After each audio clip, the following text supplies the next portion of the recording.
Hey, do you have your checkbook? No.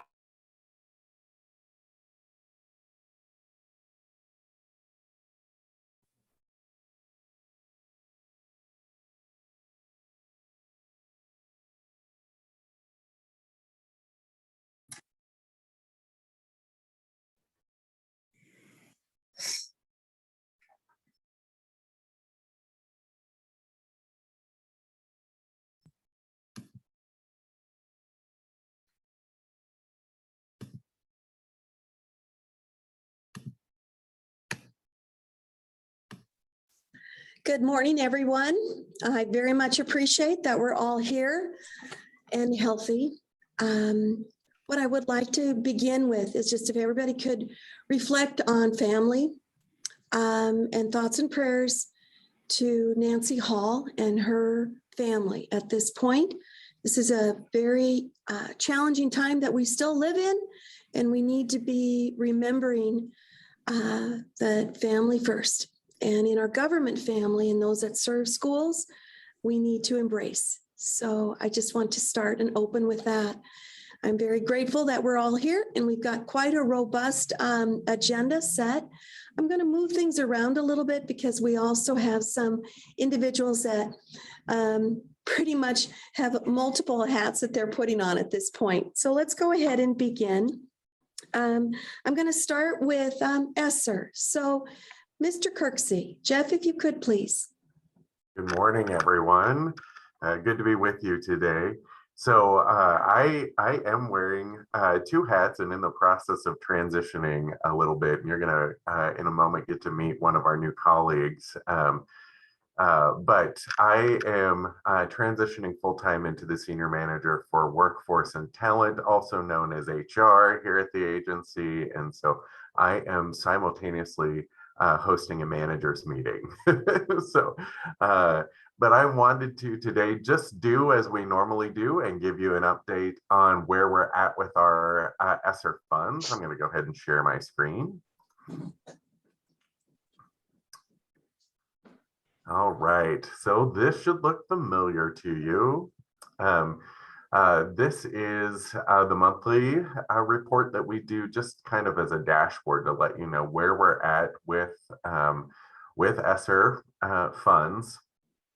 Just for those of you that are new to us, the ESSER 1 column is actually in green because we're looking at actual, when we get down here to percentages of how the funding is being used, we're using actual expenditures. And because we're still in process with ESSER 2 and ESSER 3, funding is starting, expenditures are starting to pick up in those areas. But I think to give a better picture of actually what's going on right now, we have done the percentages based on the budgets that were presented by each of our districts. So on the application front, we are pretty much almost to 100% on ESSER 2 applications. We are still on occasion. I will get an email from a school and be like, when were our ESSER 2 applications due? And I'll remind him, oh, that was September 1st, but let's see what we can do to get you in. So same with ESSER 3. So we're catching schools up into that process.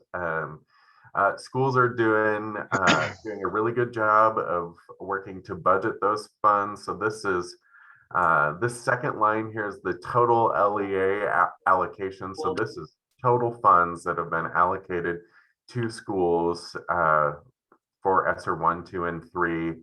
And then you'll see where they have budgeted right along those lines.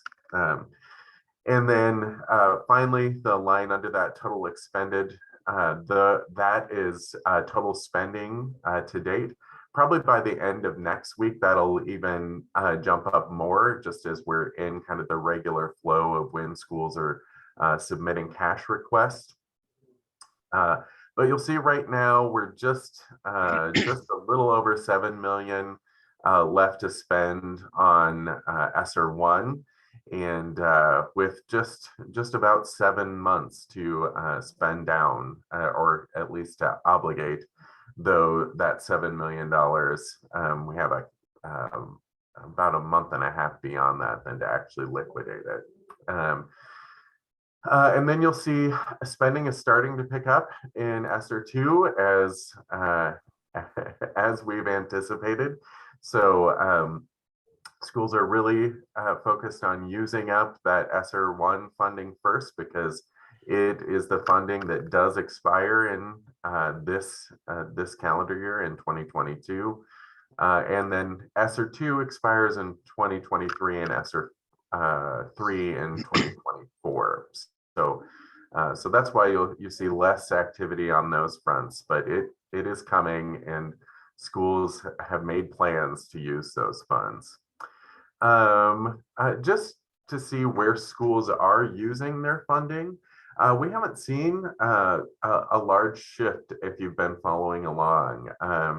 And even as I'm starting to look at the percentage of expenditure for ESSER 2, that seems to be tracking with what they budgeted. So they're not making large shifts in that process. So still, the largest percentage of funding is actually being used to support the educational workforce of educators. So that includes teacher pay, as well as adding paraprofessionals, counseling support, summer school and after school programming, and as well as health and wellness staff. So the next largest for ESSER 2 and ESSER 3 is really property and services. These are largely HVAC replacements and upgrades, as well as facility renovations that will help maintain a safe and socially distanced learning environment, as well as replacing surfaces that are easier to clean and things of that nature. Supplies really is, particularly as we're getting into ESSER 2 and ESSER 3, shifting from technology and more into curriculum. And so as part of that is to schools to upgrade their curriculum and actually purchase curriculum that is versatile in both in-person and online delivery format. So that is kind of an overview of where we're at. Happy to take any questions before I leave you for the morning. Thank you, Jeff. What I'd also like to just to share, as we always do, these will come out in the reflections, so you'll have this. This is also on our website, and quite interesting that schools right now are being very creative, and our job at the state government level is to get them to a yes. In other words, to accept their plan. And I know some of these we've had to go to the federal government on as well, especially within the construction aspect of it, but they're very, very few. So we're getting schools across that finish line. Thank you, Jeff. All right. We have Janie Solomon, if you could, let's go ahead and share. Janie is our lead on EANS, which is the non-public version. It came out, just as a reminder, in 2 different buckets. So we are concluding EANS 1 and opening up EANS 2.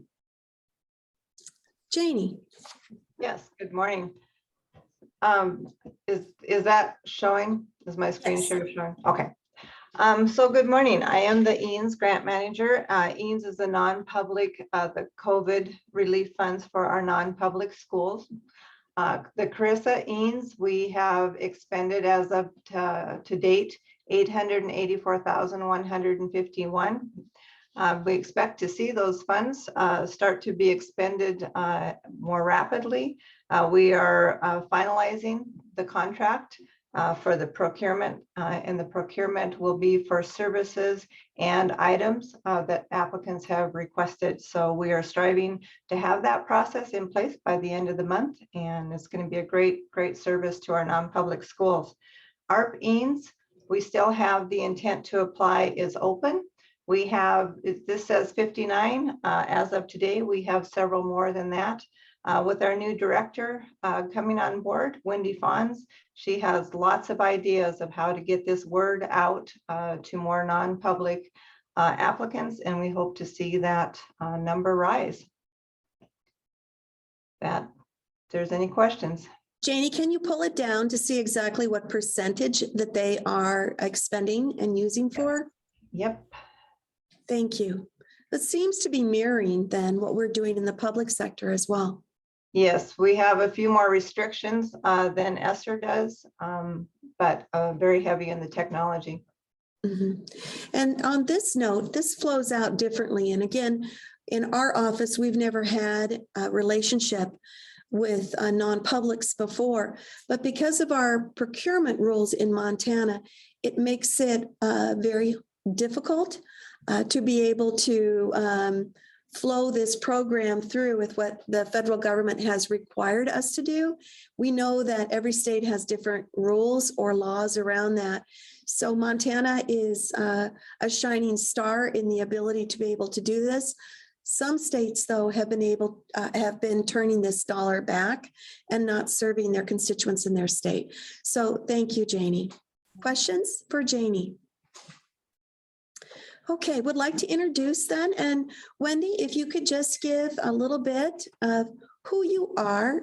And we're very pleased to have her expertise that's going to be, how do I say, leading both of these buckets of ESSER dollars as well as Ian's in the next couple of years. So Wendy, please. Thank you. Well, I'm really excited to be a part of OPI and also just the Greater Montana Education team. So I really like meeting with everybody and working together. Just by way of brief introduction, I come from a long history of education. My grandparents were both elementary school teachers and my parents were both college professors. I learned at a very early age that education happens anywhere. I lived in India for several years, and some of my fondest memories are going to school in a rural Montana school and going outside to tap the maple trees and make maple syrup. So I've had kind of both of those backgrounds. I've done a lot of combining public and non-public school entity work, in that my daughter was asked to be homeschooled by the school board president because the school board did not have funding for at-risk readers. So rather than leaving completely, I helped develop a program, wrote a grant, and managed 70 volunteers to bring into the school district so that all kids could receive that funding and utilize it. So I'm really excited to be a part of this team and be able to bring together the non-public school and public school entities in Montana to utilize these wonderful funds that are out there. I think it's a great opportunity for our state, and we have an incredible platform to be able to really showcase it to other states. So thank you very much for having me be a part of the team. Thank you, Wendy. And Wendy's information, contact information will also flow back to the in the reflections. Jay, anything to add to our ESSER dollars, our Ian's, as we are moving through this process? No, I think the team did a good job of covering where we're at with it. I guess maybe I would note that there is that new grant program coming up for the after school that our colleagues, Mr. Kirksey, is working with. So there'll be more information on that as we continue with that. But we're very happy to have Wendy here and as a great addition to the OPI team. And we're really excited as to what she can do with ESSER and Ian's dollars. So welcome, Wendy. Thank you. Thank you, Jay. And thank you very much for allowing me just to kind of move around this agenda to try to accommodate everyone's schedule. I do have licensing that is here at this point. I know it's number 7 on it. And I also have number 8, and that is about 55. If I could have Dr. Mergel, if she's available, to just share a little bit about what's going on with 55, that would be perfect. Absolutely, Elsie. Good morning, everyone. Julie Mergel, the Chief Operating Officer here at the OPI. It's good to see all of you. I just have 2 items to kind of give you an update on this morning. First is the Chapter 55 update for ARMS 1055 accreditation. So I'm just going to share my screen really quickly here, you guys. Can you see that okay? Yes. Okay, perfect. Thank you, JP. So the Chapter 55 is underway. We have 2 different working groups that are supporting the review and revision on this 10-year cycle. One is the Quality School Task Force, and the second is the Negotiated Rulemaking Committee. And so we're looking at the standards of accreditation. The task force has been charged with making the initial revisions and review of the ARMs, so to pass them along to the Superintendent of Public Instruction and the Negotiated Rule Committee. We launched that group in early January in an orientation, and then held an in-person meeting here in Helena on the 25th and 26th. And then we had a Zoom meeting last week on the 8th. We're scheduled to have our next Zoom meeting on the 22nd. The task force did request to extend and have one more in-person session in April. So here is the schedule of that group. They are tasked with 2 major key pieces, developing a field survey to be deployed here in February. We did take a look at that last week on the initial draft, and we'll be finalizing that survey this upcoming week on Tuesday. Members of the committee include a quite good range. We have superintendents from rural, we have assistant superintendents from a AA, we have school board chair persons. I see some of the people here on the call today that are part of our task force. So we have 2 of our different associations from the Montana Small Schools Alliance and representation from the Montana School Board Association.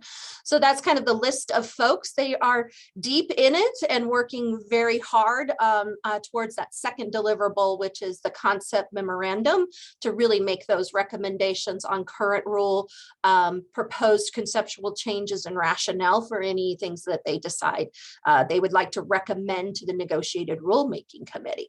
So that group is going to begin on we're going to launch our first orientation for our Negotiated Rulemaking Committee on the 24th via Zoom. Here is the schedule for that. This group will review and revise the recommendations from the Chapter 55 Quality School Task Force, and then they will make those recommendations to the superintendent. And a big piece that they have to accomplish is the economic impact statement that needs to be to the Ed Interim Committee in August for them to review in their quarterly meeting in September. So that's kind of the schedule for our Negotiated Rulemaking group. This is our list of committee members, and we have an ex officio member as well. McCall, I see you're on the call today. And so this is the group, you guys, that represents, as is listed in ARM, the different stakeholders that need to be part of that rulemaking committee. And so timeline, this is kind of where we're at. We are working right now in this negotiated rulemaking, getting started there. The revisions, these proposed amendments and economic impact are due to the board in July, with the Ed Interim in September, and looking at doing the MAPA process moving forward for there, with the ultimate goal of implementing the new revised ARMS in July of 2023. So in terms of communication, I know I've said a lot. All of this is online, so you don't need to take notes or any of this. You can go to the OPI website, and I'll put these links for you in the chat box as soon as we're finished here. But what you'll find on there is the committee members, the agendas, the minutes from their meetings, the recordings, and also just kind of the schedule, because each of the meetings are open for public comment. So you can either write public comment and submit that to Tristan here at the office, which will be shared with the task force members and recorded in the meeting minutes. And also there is a time frame of at least 15 minutes at the end of each of the sessions for folks to join us for 3 minutes to make comment. So just do note that we are really keeping that up to date so that we have all of that information online for all of you to kind of keep following along with the group and the work and where it's going. So I stand for any questions that you might have about Chapter 55. Angela.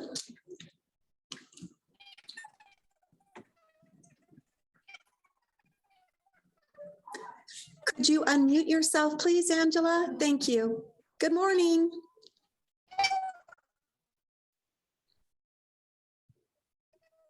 Uh-oh. Gotta love technology.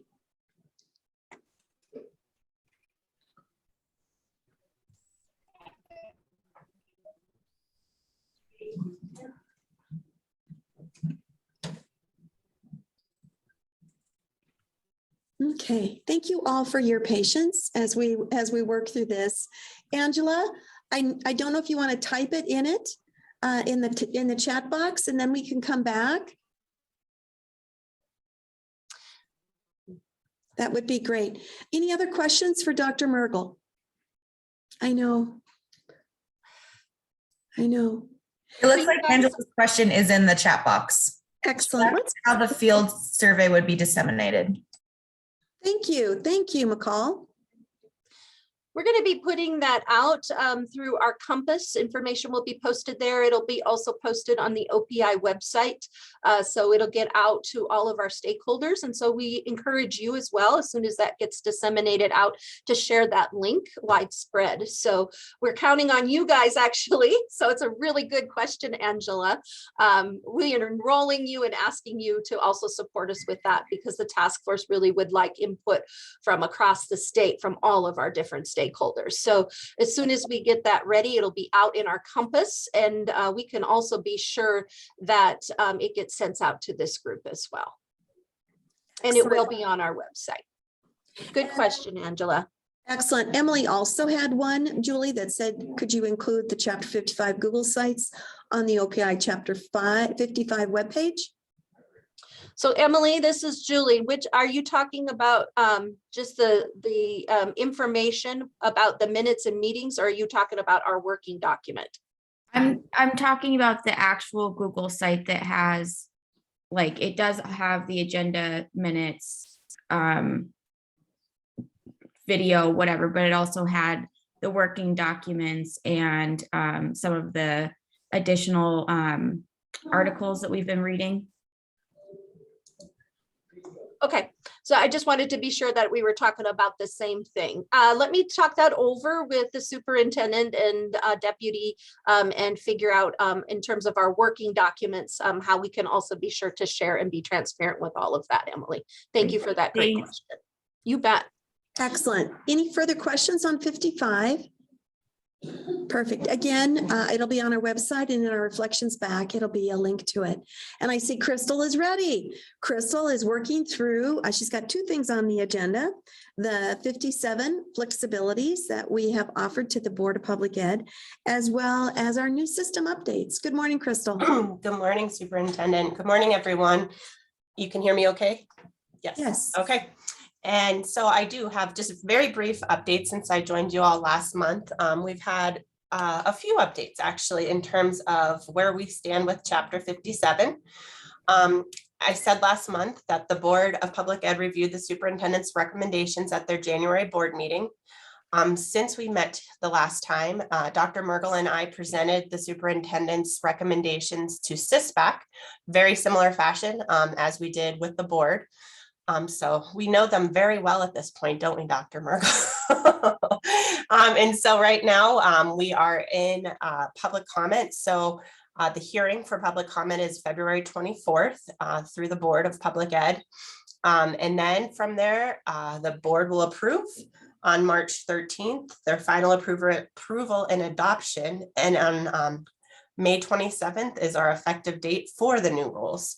I've also put a screenshot of our homepage of our website where you can find the document, the changes to ARM chapter 57, where I have it highlighted here. And so if you want to see those changes that the superintendent is recommending and the conceptual changes, that document is public and on our webpage as well. And I put the link here because I did send this to Brian to get to you guys.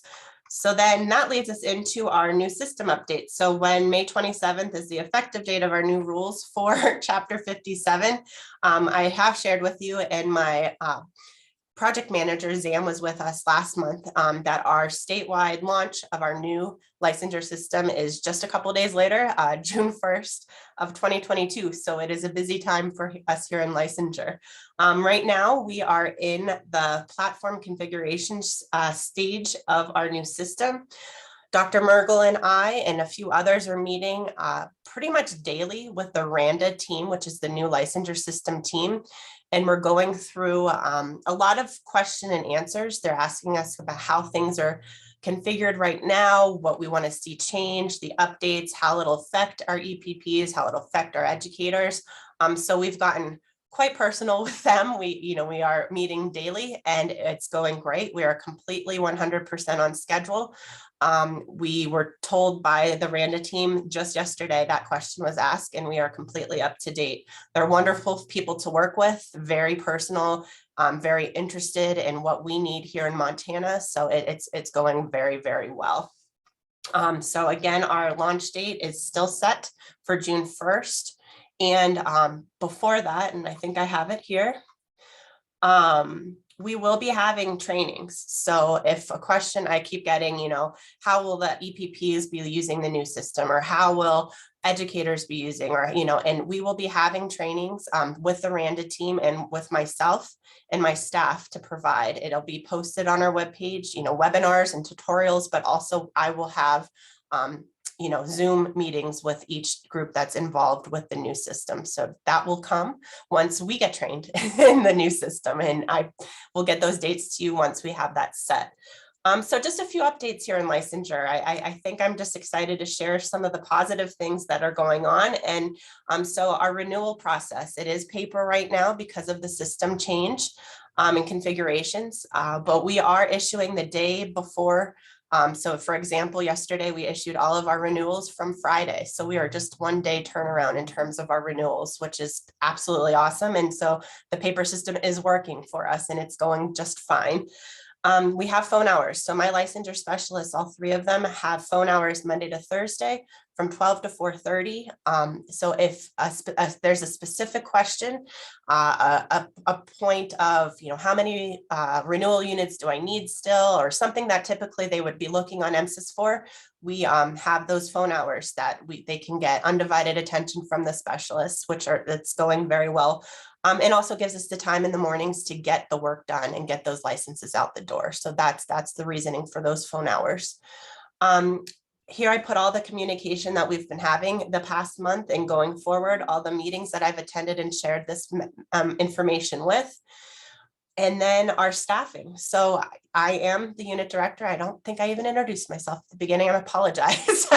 You guys are familiar with me at this point. So I am Crystal Andrews. I'm the unit director in licensure.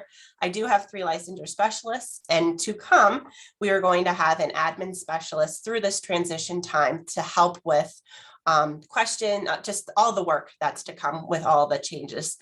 And then, as I said, we will have some info and trainings to come, a booth at the job fair, upcoming job fair, booth at Summer Institute to share this new system and how it's working, and then trainings to all that need to be trained. And I think that is all I really have for you guys. Excellent. Copy that number down, because that number is really important for those office hours. And this is something that we've pretty much taken from other states. In the process of the pandemic, how can we make sure that there's connection between our great teachers, our administrators, to make sure that there is a live person on the other end of this discussion? So 444-3150 would be a great one. And I also see that Julie has put some things into the chat box. So any questions you might have of our expert Crystal at this point? Thanks, Superintendent. I do have a clarification and a question. So I did see up above that Crystal posted kind of the timeline for the Chapter 57 revisions. The public comment doesn't close actually until April 8th. So the board won't take final action until the May 12th and 13th meeting. So our March meeting, I think we're working on something right now, probably like an expert panel to talk about impacts to the field for our board members, but that won't be done until May. Oh, yeah. Well, the effective dates of the new rules I see there, but the board won't actually take action until the 12th and 13th. And then just one question for you, Crystal. As you guys are building this new system, how are you actually implementing the rules as they are now? Or are you making some changes based on recommendations that the superintendent has sent forward? Or I'm just curious how that's working. Great question, McCall. Thanks. And thanks for clarifying. I did put here that is the public comment hearing on the 24th, but that, yes, it is open through April, and that's all on your webpage, the BPE webpage. So good question. So we are working with the Randa team, talking through that. I gave them the document that I posted here, where it shows the changes, the conceptual changes, for them to see what it will mean in terms of our forms and the updates that will need to take place. A lot of it won't affect the Randa system and our forms. An example could be that if it gets approved to have class 5A, B, C, that of course would change, and a form would need to be created for the additional license.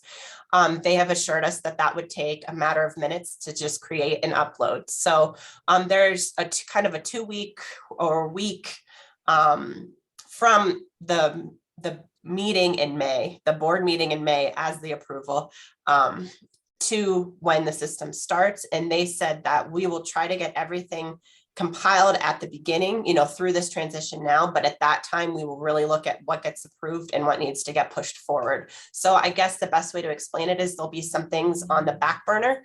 They'll have documents for the old system, old rules, but also some for the new that would really affect the system, and then upload whatever needs to be part of the system. So the plan is in place. It is a little bit, it's time consuming for them, but this is exactly why we're doing this at this time, because we have the new rules coming into play plus the new system, and so that they will jive together and work, fingers crossed, for June 1st. Thank you. Thank you, McCall, and thank you very much for this. My goodness, there's also some statute, and I know I have maybe a couple representatives on here. There is some things in statute also that may need to be changed depending on what the outcome of the rules are. So within the company and the RFP that we did was to see what could toggle on and what we could do when we could. And I think that is very important to know what the flexibilities could be offered at the timing of when it is allowable. So thank you very much for that, McCall. Any further questions on 57 or anything dealing with licensing at this time? Excellent. I am going to jump around again a little bit more. I've got the next thing is our CSCT updates. And I want to thank DPHHS for being a great partner with us. And I also want to share, in education, we do a lot of alphabet soup. Let's just really call this what this is. This is mental health services in schools. And right now, more than ever before, the disengagement has occurred. Let's bring them back. And if mental health is a manner of engaging students and families, I think this is where the priority for our state is. I know for our office and myself personally is. So I want to thank DPHHS, great staff, as well as our staff in leading this effort. Thank you very much. Cheryl. Thank you. Good morning, everybody. Happy day after Valentine's Day. We're pleased to have here to give updates on CSCT. We've got Charlie Brereton, the DPHHS Chief of Staff on. We've got Megan Peel, the Bureau Chief at DPHHS that is deeply involved in children and families. We've got the Chief Financial Officer for the OPI here as well.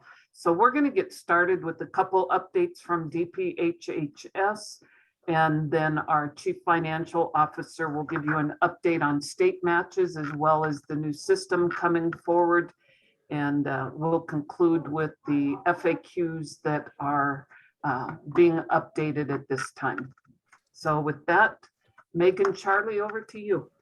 Yeah, thanks, Cheryl. I just quickly want to thank the superintendent and the OPI team for your continued partnership here. Megan is online. So Megan, I'm going to turn it over to you to address some of those specifics. Thank you, Charlie. Yeah, and thank you, Superintendent Arntzen and Cheryl, for the invitation to come and share some updates. I have two primary updates, and then after Cheryl and Jay are finished, I'll stand for questions if you have any. The first update is the Medicaid program has engaged in a program called the Home and Community-Based Services Supplemental Payment Program. And it's something that we've been doing as COVID relief for recruitment and retention of direct care workers that are providing behavioral health or other services in the home and communities. And so CSCT, which is the school-based mental health program, does qualify for this supplemental payment. And we've been working with Jay and with Cheryl to send some clarification emails and some guidance out to school districts and include it in the FAQs that Jay and Cheryl will speak about a little bit more. But just wanted to just give you an update that we were able to provide CSCT programs with a supplemental payment of 15% of their billable units for the period of April 1st through September 30th of this last year. And that payment went out in November. And then we just this week or last week released another payment that is 12% of revenues from October 1st to December 31st. And so we've issued some guidance on the intention of these payments, and they're really intended to support workforce recruitment and retention for direct care workers. So yeah, we were very pleased to be able to support mental health services in that way. And then the second update I wanted to give was around the MOU that is a required component of the CSCT participation. So this MOU, we worked really closely with the superintendent and her office to get feedback from our school partners and different legal consultants to make some changes that were requested. And as of this morning, we have received 39 signed MOUs, which is really exciting. A lot of school boards have been meeting in the last week or two to approve those. And we do anticipate receiving more as, a few other board meetings happen. If the MOU is signed after claims are released for the first month of this IGT process, we'll still release the claims. They'll just have a little slight delay in the next cycle. So we'll keep you posted on where we are with receiving those MOUs, but it's a big win that we have 39 of us this morning. So those are the two big updates that I have, and just want to thank the superintendent again for inviting us to share that information, and we'll be on for questions after the deputy superintendent's finished. Thank you, Charlie. Thank you, Megan. We appreciate you being here and being steady partners through the ups and downs, and hopefully now the smoother world that we're going to be working on in this. Jay, over to you. Good morning, everybody. So if you don't know me, my name is Jay Phillips. I'm the Chief Financial Officer here at OPI. And so just to mirror off a little bit what Megan was talking about with the IGT process update, is that as of February 1st, the IGT process is in full operations. As Megan had stated, that we've received, the 39 MOUs. To date, we've received, I think, 28 actual match payments from the school districts so that we can process that through the IGT process, as well as get those claims released for reimbursement. One note that currently right now, the IGT process is actually a manual through the mail process, but OPI is we're finalizing our contract with Montana Interactive, who has presented us with a portal called Access Gov, which is going to allow OPI to provide the information to the school districts of what their match requirements are quicker. We'll be able to get that on the first day once DPHHS gets us that information, rather than on the second day, which will help with the timeline of when claims or checks can be submitted. It'll also give the schools actually just a one centralized portal to go in there. In the event if there's any staffing transitions in clerks or business managers, then the school districts will be able to have the new one or the superintendent, their authorized rep, go in and access that information. So then claims will not be held up because of the fact that information was actually not made available or potentially went to the wrong email. So we're looking to have that go live April 1st, which throughout the month of March, we're going to be holding 2 office hours, full days for school districts to come in. We can have discussions around the process, system functionality. Then we'll also have 2 days of trainings just to make sure that, again, we can walk through the system and schools understand how to utilize that program. Starting in April, when we do go live, that first couple of weeks, we'll continue to have office hours so that OPI can provide support for districts. So again, they can get in there, they can access the documents they need. The system in itself also has a document upload functionality. So to get the information to OPI will almost be immediate as soon as they upload those documents, as well as it also has a payment portal that if a school does elect to utilize an ACH payment, then they can do that. But then also there's also still the same mail to option. So we're really excited, like Megan said, and I appreciate DPHHS and all their help. We've made it through the process and we are successfully getting things released. And so we're excited about that and we'll continue to enhance the process as we move forward. Deputy Allen, I'll send it back to you. Thank you. So just a brief update on the FAQs that are on the OPI website. You can find those under a Medicaid tab. We are in the process with our new chief legal of reviewing some key updates and recommendations from DPHHS, one of our key partners, and we will continue to consult as we have with MTSBA's legal team and then finalize with DPHHS. So we should see updates on FAQs. You should see those sometime next week. And we're excited to continuously, as this process unfolds and smooths out, to provide you with those updates. So that's our update, and I believe we would all stand for questions that you might have.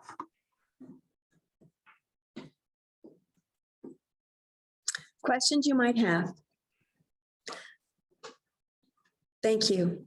Thank you very much. Great team effort. And, I just also want to say, putting back my legislative hat on, and I know we have legislators on, to be able to have this across the board and serving schools, and more importantly, serving children in the manner of mental health in a partnership with new legislation. Within that year span of even from the time that they signee died to be able to offer this at this point, I think it's been a great partnership and I very much appreciate it. So thank you very much. Again, things will come out as links. There will also be other documents. Stay tuned for that as part of this call. I also want to shout out then the last item on our agenda, and thank you again for allowing me to move this around. But this is another discussion with DEQ. This has to deal with lead in the water. And the reason why we're bringing this up is that possible the use of the ESSER dollars for our school systems for water projects is available with a new document that the Department of Ed released the end of December. So with that, I'd like to introduce Greg Montgomery from DEQ. And Greg, thank you for your patience with us today. Oh, thank you. And I'd like to thank Superintendent Arneson for inviting me to provide an update on our program. Let me share my screen.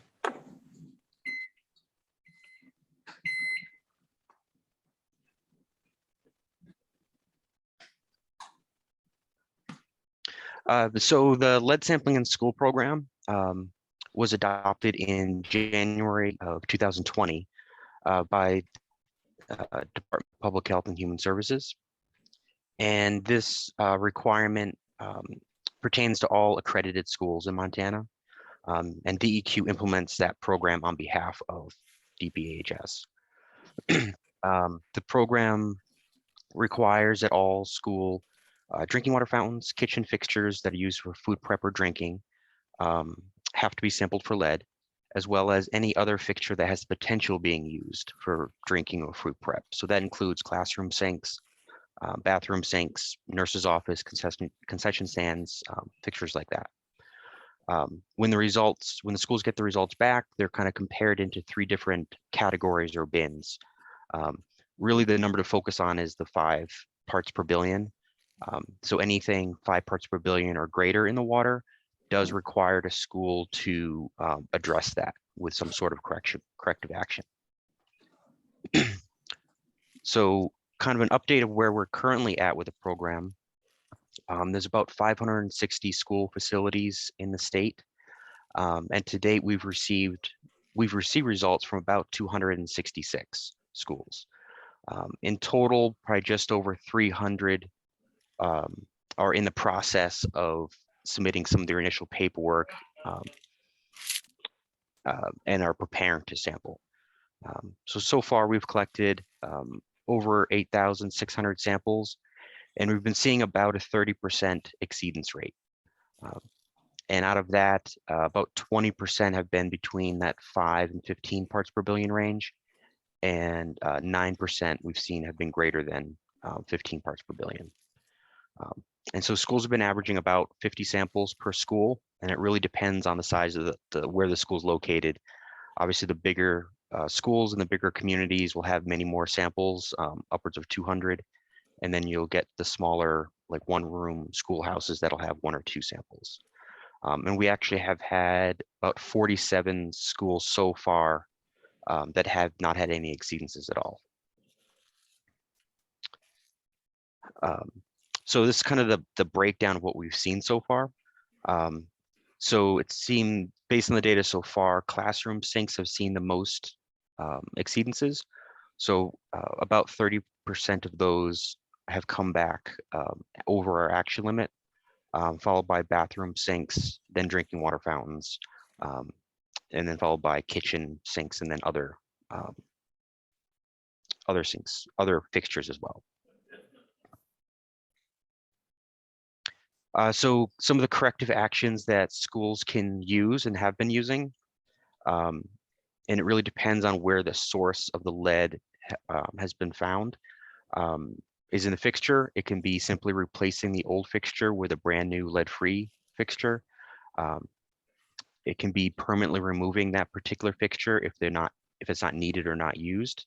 You can also install point-of-use filters, and those are just simply like the Brita brand or Pure brand ones that you can buy at Lowe's or any box store.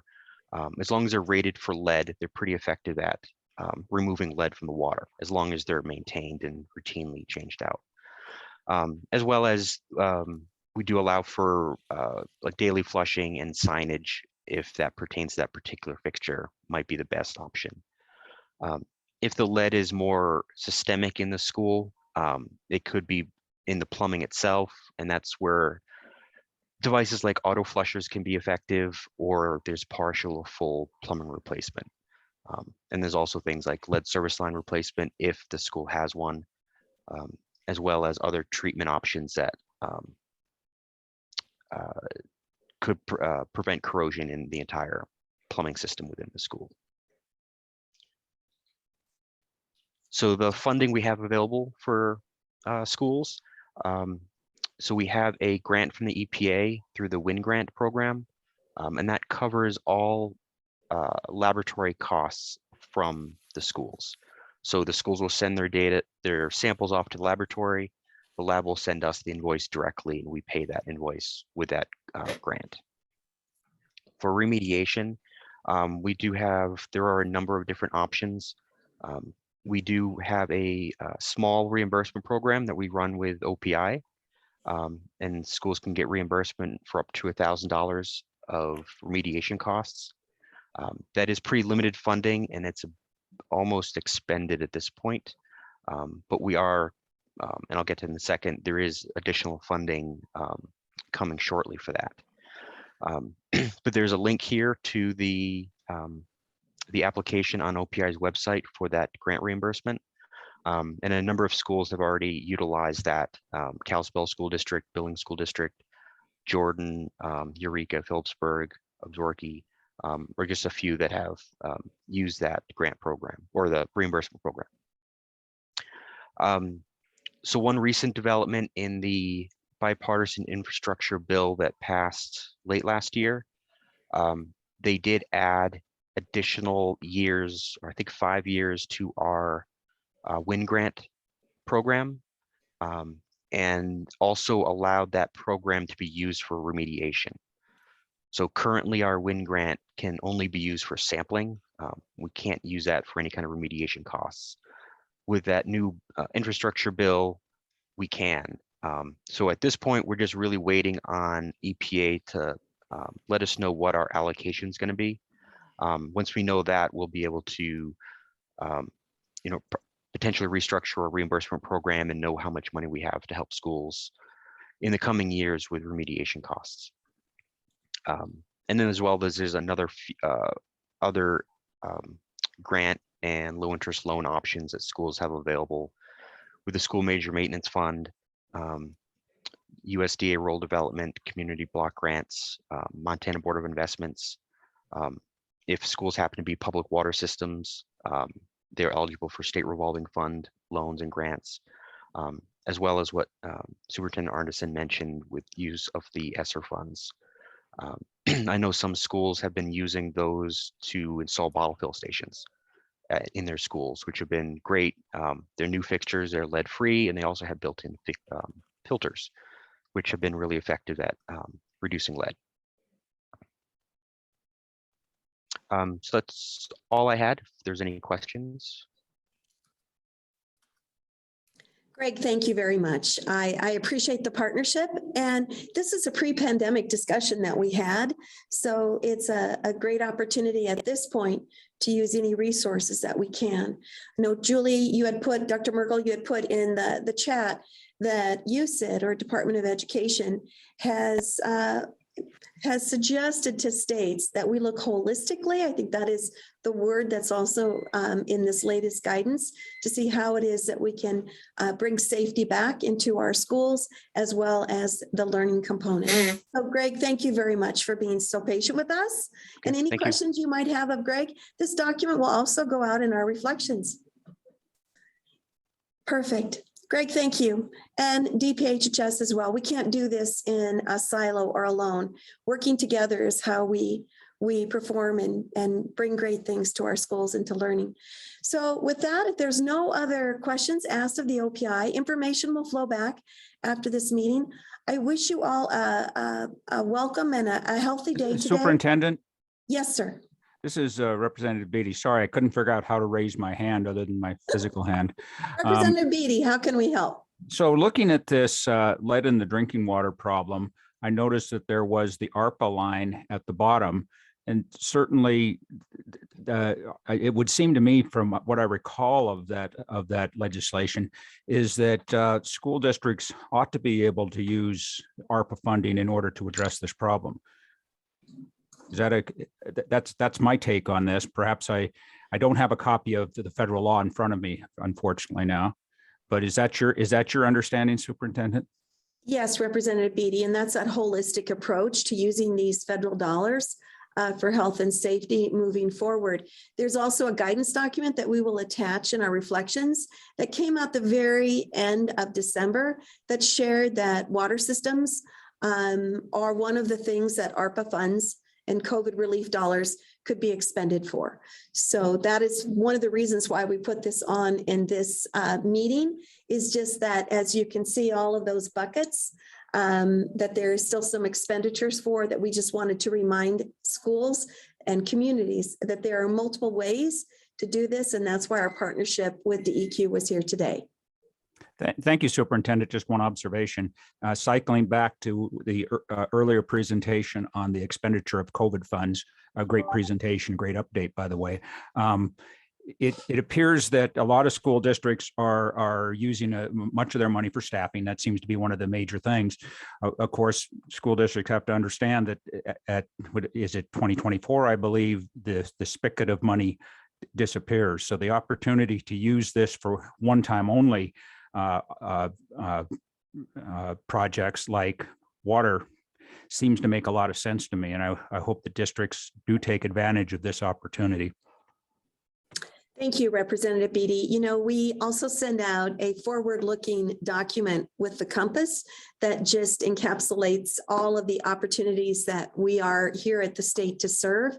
And also understanding that every 6 months an LEA or a school plan needs to be reviewed, as well as our state plan, to make sure that we're there. There's also a very large database that is being formulated right now of data that we've never sought before from schools, and it is a requirement from the federal government in order to achieve these dollars. And we are keeping our thumbs on all of this information to give a better understanding of what the impact or the story was of all of these dollars, so that it can better impact either the funding for schools or giving best practices out to other schools so that they can replicate the good work that these dollars have been able to give our schools in our state. Thank you, Superintendent. Of course. Thank you for your service too. With that, Dr. Mergel, hand raised. Yes, thank you, Superintendent. I just wanted to give a quick update to the education advocates about the accountability system, the federal accountability system. We are out for public comment right now because of the fact that the accountability system was put on hold in the 1920 and the 2021 school year. We are in the process right now of getting that system back online. We have not designated schools as comprehensive targeted since 2019. And so the department has put forward a streamlined process for one-year changes to that system. I encourage you, we'll put that in the packet from Brian to look at that and send us any comments that you might have about that to our ESSA input box. For example, our comprehensive schools have a timeline of only being able to be in there for 3 years. And if they go beyond the 3 years before they meet exit criteria, then they're to be put into what we call rigorous action and have additional pieces. And so this particular waiver is saying, let's not include 2 years so that we give them time to really meet those exit criteria before any kind of additional requirements would be imposed on them. So I'll send that around to Brian to attach to this meeting, but we will be hosting 2 webinars to gather further input about putting our accountability system back online, if you will. And our first one is tonight. We'll be hosting that first webinar from 4 to 5, and then our second one will be on the 22nd next week from 4 to 5, with the goal of submitting this to the department by March 7th. So thank you, Superintendent, for giving me the floor for a few minutes to just seek any public comment about that you guys might have about those one-year changes to get us back online for the federal accountability system. Thank you. Any questions you might have of Dr. Mergel regarding ESSA and where we are moving to in this public comment? Thank you, Julie. And so for our next meeting in March, we have a lot of discussions looking forward to March within the Board of Public Ed. We also have the Board of Regents meeting that will be taking place in Dillon. And then there's also the Interim Budget Committee that is also that 3rd week of March. And I do believe we also have our Interim Education Committee as well. So it'll be a very, very busy month as well. We do have our state report card that is mandated with ESSA to also, it's going to be deployed there then as well around mid-March. So we're working for you. We are available for any questions. If you have anything at all, please don't hesitate to get in touch with any of our experts here at the OPI. Thank you all for what you do for education, for our families. And I'll just end on that. Embrace your families and blessings to you all. Thank you.